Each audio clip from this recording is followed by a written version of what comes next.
RCR, la red que comunica y une al Perú.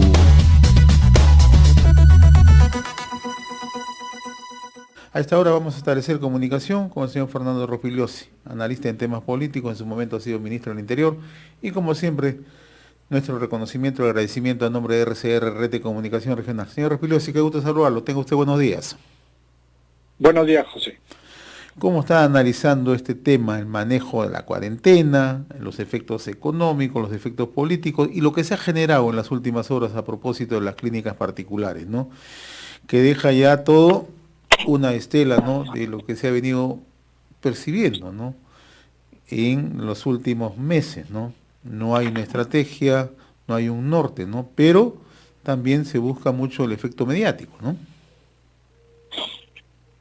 Claro, ayer el presidente Vizcarra ha recurrido a una nueva maniobra publicitaria para desviar la atención de lo que es el natural balance que había que hacer a los 100 días de iniciada la cuarentena.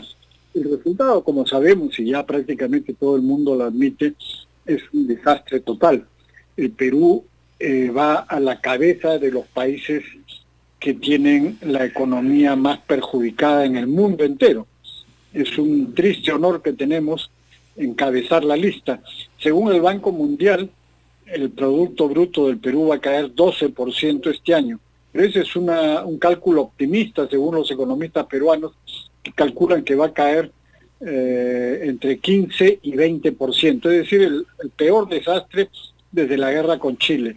Y esto no solamente es una cifra, sino son millones de peruanos desempleados y millones de peruanos que van a caer nuevamente en la pobreza extrema. Ahora, esta cuarentena tan costosa en términos de pérdida de empleo y de pobreza, ¿ha servido para algo? No, el Perú también marcha entre los primeros países del mundo con contagios y sobre todo en fallecidos por millón de habitantes. La cifra real de fallecidos ya se acerca a los 30.000 en lo que va de la pandemia, es decir, si se comparan los muertos del año 2019 y los muertos de este año, ya se acercan a los 30.000. No las cifras que da el gobierno, que obviamente no corresponden a la realidad. Entonces, para tapar todo este desastre económico, el presidente ayer anuncia o amenaza con expropiar a las clínicas privadas, cosa que por supuesto no va a hacer, es simplemente una amenaza para ganar puntos en las encuestas, que dicho sea de paso, todas las encuestas que se han publicado, hoy día se publica una, ayer se publicó otra, se han publicado varias encuestas en estos días, en todas empieza a caer su popularidad como producto del desastre que se ha producido. Entonces, para tapar este desastre, sale con este cuento de expropiar o de amenazar con expropiar las clínicas privadas que realmente se han convertido en el blanco del descontento y del odio de muchos peruanos por los precios que cobran, en fin. Pero que esto es simplemente una finta, una maniobra, ¿no? Nadie cree que realmente vaya a expropiar ninguna clínica. Entonces, en eso estamos ahora, pues, ¿no? El presidente en medio de la crisis jugando simplemente a su popularidad, cosa que es muy negativo, por cierto. Ahora, ¿cómo leer entre líneas este mensaje del presidente, ¿no? Porque ayer incluso dio cuenta de la constitución política, ¿no? Inmediatamente también el presidente, en una repregunta que le hacen en la conferencia habitual, explica que si no se cumplen 48 horas, tomaba una decisión. En horas de la noche se soluciona el tema, ¿no? Si bien es cierto, como usted ha dicho, ¿no?, las clínicas privadas no gozan de la aceptación en estos momentos de la opinión pública por los precios que se están conociendo, por la denuncia permanente, ¿no? Pero también hay una responsabilidad de parte del gobierno. El presidente, recordemos, hace cerca de 45 días explicaba que iba a tener una solución o un acercamiento en el tema de la clínica. Pero también el otro tema es por qué no se aplica la Constitución en el caso de emergencia. ¿Por qué se esperaron más de 100 días para actuar de esa manera? Claro, y no solamente aplicar la Constitución, que es complicado y difícil, porque es mentira que el gobierno puede expropiar las clínicas. Para eso se requiere una ley del Congreso y se requiere que el precio de la clínica que va a ser expropiada por el Estado tenga que ser tasado por el Poder Judicial, cosa que demoraría meses seguramente. Pero a lo que se ha podido recurrir el gobierno es al artículo 82 de la Ley de Salud, que establece que en una situación de emergencia, de una epidemia, el gobierno puede requerir los servicios, requerir forzosamente los servicios de las clínicas privadas para esa emergencia. Eso es lo que ha podido hacer. De hecho, eso es lo que han hecho otros países sin necesidad de ser socialistas. Chile, sin ir muy lejos, hizo eso. Entonces, tampoco es que se requería este escándalo que suscitó el presidente ayer, pero eso es lo que quería él. Lo que quería es que todos estemos discutiendo hoy día sobre la supuesta expropiación de las clínicas, y como digo, no va a ocurrir, y no estemos discutiendo sobre el desastre que ha generado el gobierno en estos 100 días de cuarentena, que no han detenido la propagación del virus y que sí nos han llevado a una crisis económica fenomenal. Entonces, ese era el objetivo. Además, como ha explicado el presidente del Congreso ayer, el Congreso ya había aprobado una ley para intervenir las clínicas y el gobierno la objetó, dijo que no podía hacerse eso, que no servía. Hace pocos días, hace menos de una semana, pero hoy día el presidente sale otra vez con este tema para, como digo, distraer la opinión. Eso me parece clarísimo, ¿no? Ahora, señor Ropigliosi, ¿cuánto del problema realmente podría ser resuelto pues, por las clínicas, ¿no? O sea, ahora vamos a ver entonces, igual que en los hospitales, que están tirada la gente en las puertas, corriendo de aquí a allá, clamando por oxígeno, vamos a ver también entonces ahora las colas en las clínicas. No creemos que eso suceda, ¿no? O sea, por eso nosotros nos preguntamos cuánto de la solución de este desmadre sanitario va a estar en las clínicas, ¿no? Y qué porcentaje podrían solucionar. Ahora, y seguido a eso, usted siempre ha mencionado en muchos artículos que ha escrito, en muchas intervenciones que ha tenido en los medios de comunicación hace ya meses, diríamos, no semanas, y anunció también que estábamos camino a un desborde social. ¿Cómo observa usted ese comportamiento ahora de la población? Bueno, en primer lugar, respecto a lo de las clínicas, en efecto, por las cifras que se han publicado, las clínicas privadas atienden alrededor del 10-11% de los pacientes, el 90% los atiende el sistema estatal de salud, es decir, el Ministerio de Salud o el Seguro Social, ¿no? Entonces, lo que pueden aportar de las clínicas es realmente pequeño, una décima parte más o menos.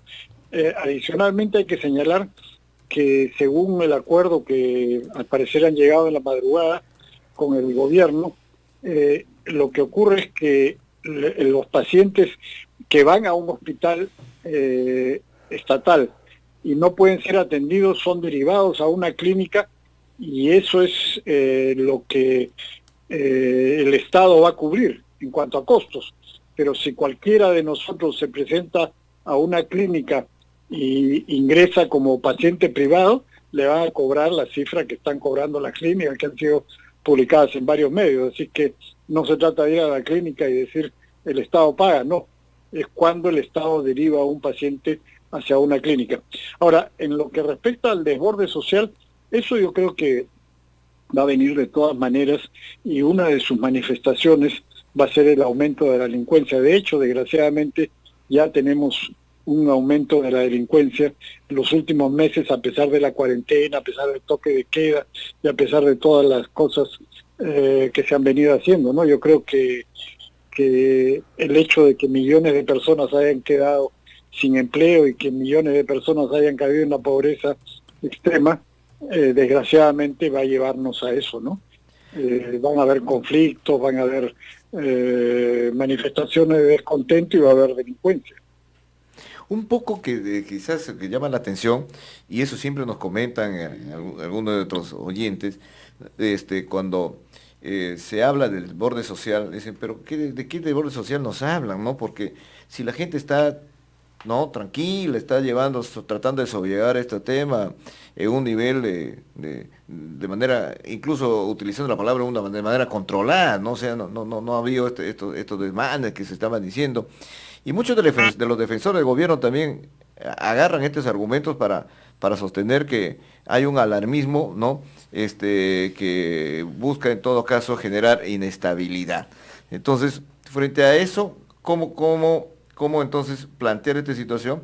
Y en cierta forma, también lo que se atribuye es que hay sectores que están moviéndose casi por inercia en una situación como esta, ¿no?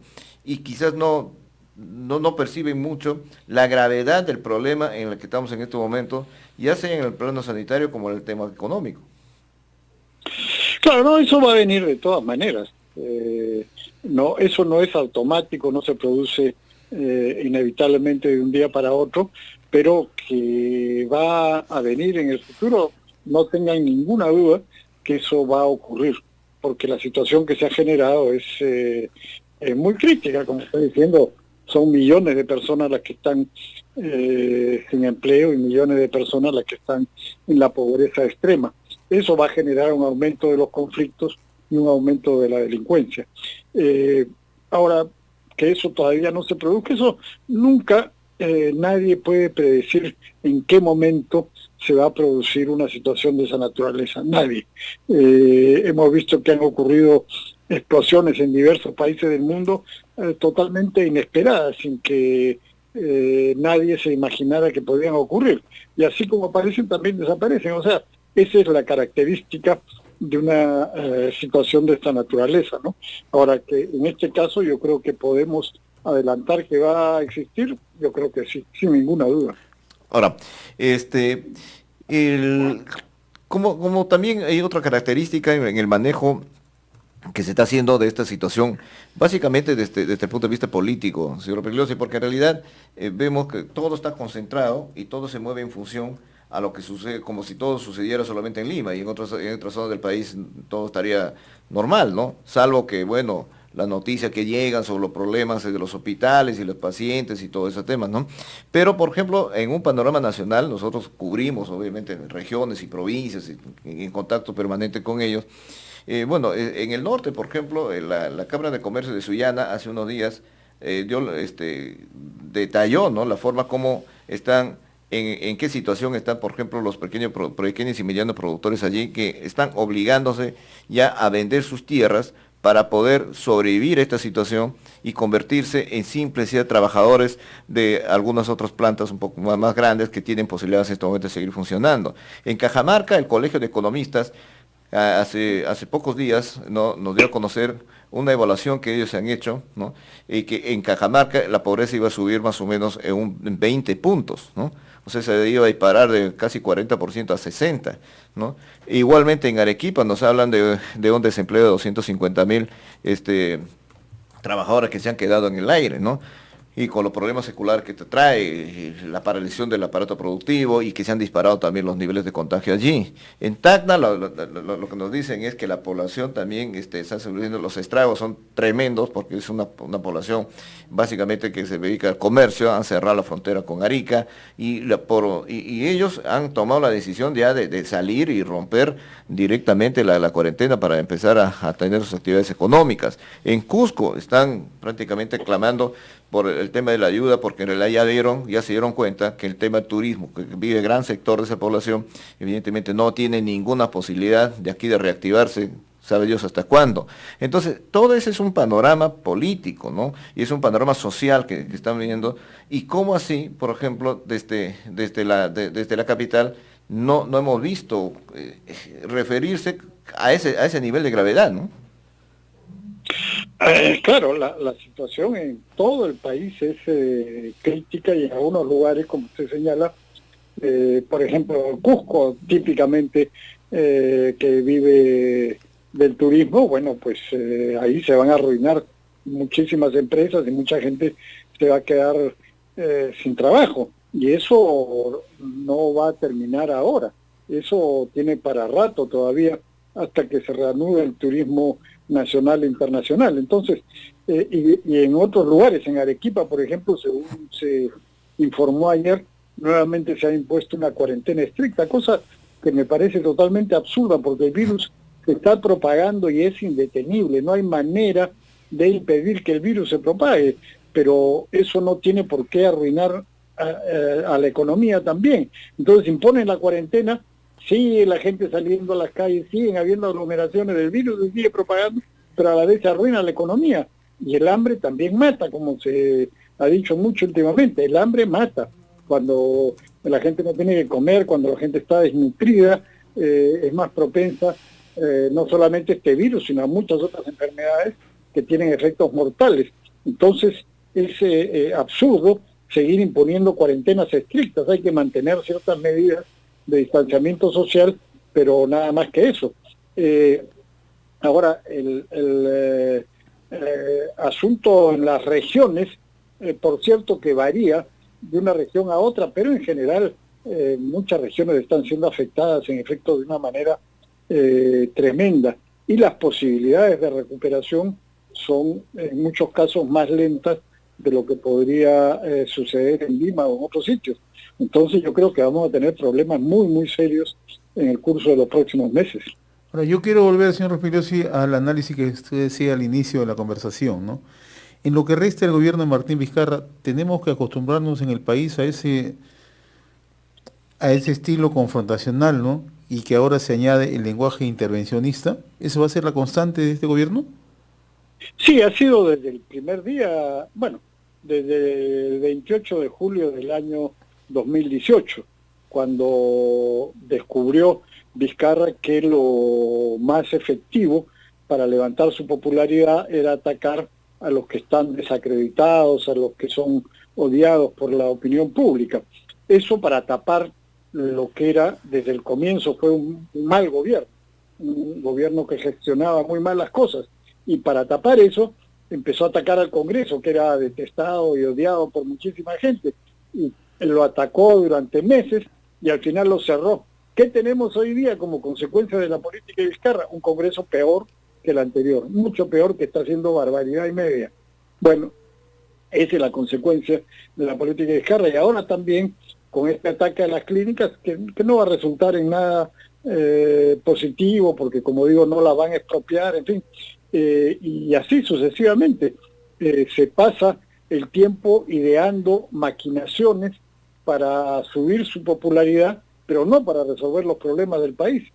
Entonces, yo creo que eso lo vamos a ver hasta el último día de su gobierno. Desgraciadamente, pues nos tocó tener un gobierno incompetente, inepto, en medio de una crisis mundial como esta, y el resultado lo vamos a pagar todos los peruanos. Ahora, señor Rospigliosi, pero hay otro aspecto que también quisiéramos señalar. Estamos a casi 9 meses de la elección presidencial, o sea, según obviamente el ordenamiento legal, vamos a tener que tener elecciones el próximo año, ¿no? Pero prácticamente ya quedó, está fuera de agenda, por lo menos en este momento, de carácter, diríamos que visible, ¿no? Pero, y también hay el otro criterio de extender el toque de queda de aquí hasta fin de año. No sabemos si la emergencia sanitaria, casi, algunos aseguran casi un hecho que se extiende también hasta diciembre, ¿no? De septiembre, que va a ir hasta fin de año. Es decir, en un ambiente como eso, ¿qué expectativas electorales pueden haber en el país? Bueno, yo creo que aquí también vamos a sentir los efectos negativos de la política del gobierno. O sea, el gobierno ha hecho todo lo posible por destruir a sus adversarios políticos y destruir lo poco de institucionalidad que había en el país. Su pésima reforma política, por ejemplo, ha empeorado completamente las cosas. No hay reelección de congresistas, se prohíbe la publicidad privada en los procesos electorales, en radio y televisión. Hemos visto cómo en la última campaña electoral no hubo publicidad y se eligieron a desconocidos, y ahí tenemos el resultado. Entonces se vota a ciegas, sin publicidad. Se prohíbe la financiación privada formal. por supuesto que los informales, los narcotraficantes, los mineros ilegales van a financiar a sus candidatos, pero la publicidad, los aportes privados formales están prohibidos ahora, prácticamente. Entonces, todas estas condiciones que ha impuesto Vizcarra van a hacer que la elección sea impredecible y que probablemente algún candidato populista pueda ganarla o tenga por lo menos mucha opción, ¿no? Por lo cual se terminaría de arruinar el país, desgraciadamente. Señor Fernando Rospigliosi, como siempre, muy agradecido por esta comunicación con Enlace Regional, RCR, Red de Comunicación Regional. Muy buen día, muy amable. Gracias a ustedes, hasta luego. Hasta luego. RCR, la red que comunica y une al Perú.